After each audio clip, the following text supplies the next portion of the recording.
নমস্কার বন্ধুরা, আমি গেছিলাম বাজারে। প্রতিদিন তো বাজার যাওয়া সম্ভব হয় না, তাই আমি একবারে এক সপ্তাহের মতন বাজার করে আনি। এই গেছিলাম, অনেকটাই দেরি হয়ে গেল, জানি না কখন কি করব।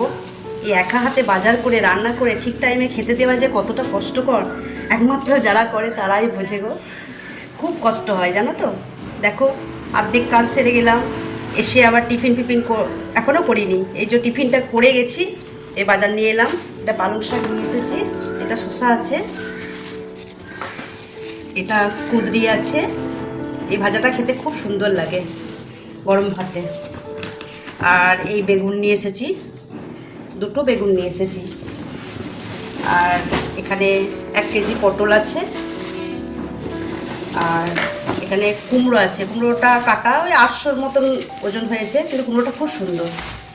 দেখো কতটা পুড়েছে কুমড়োটা, খুব ভালো কুমড়োটা পেলাম, নিলাম। আর এটা আছে ঢ্যাঁড়স, আর এটা আছে উচ্ছে। একটু গাজর নিয়েছি পালং শাকটা দিয়ে করব বলে। আর ঝিঙে নিয়েছি 1 কেজি, ঝিঙে নিলাম 1 কেজি। ও এখানে আছে কুলেখাড়ার শাক আছে, মেয়েকে সকালে জল করে খাওয়ায়, তাই নিলাম। খুব সুন্দর কচি কুলেখাড়াগুলো আছে দেখো। আর এটা আছে ডিমের শাক। এটা কি তোমরা খেয়েছো বা কেউ খাও? খুব সুন্দর খেতে লাগে।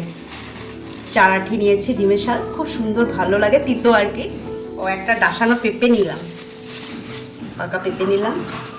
ধনে পাতার আঁটি নিলাম, এটা 5 টাকা নিল। আর এগুলো প্যাকেট শুদ্ধ বিক্রি হচ্ছিল 10 টাকা। ক্যাপসিকাম 5টা আছে, 10 টাকার ক্যাপসিকাম নিল। আর এটা বিনস, এটাও 10 টাকার নিল। এখানে আছে ডিমের ট্রে, একটা ডিমের ট্রে নিলাম, 1 সপ্তাহের ওপর হয়ে যাবে। 1 ট্রে ডিম নিলাম। এই হলো আমার বাজার। এখনো মাছে যেতে পারলাম না, অনেকটাই দেরি হয়ে গেছে, তাই আর যেতে পারলাম না।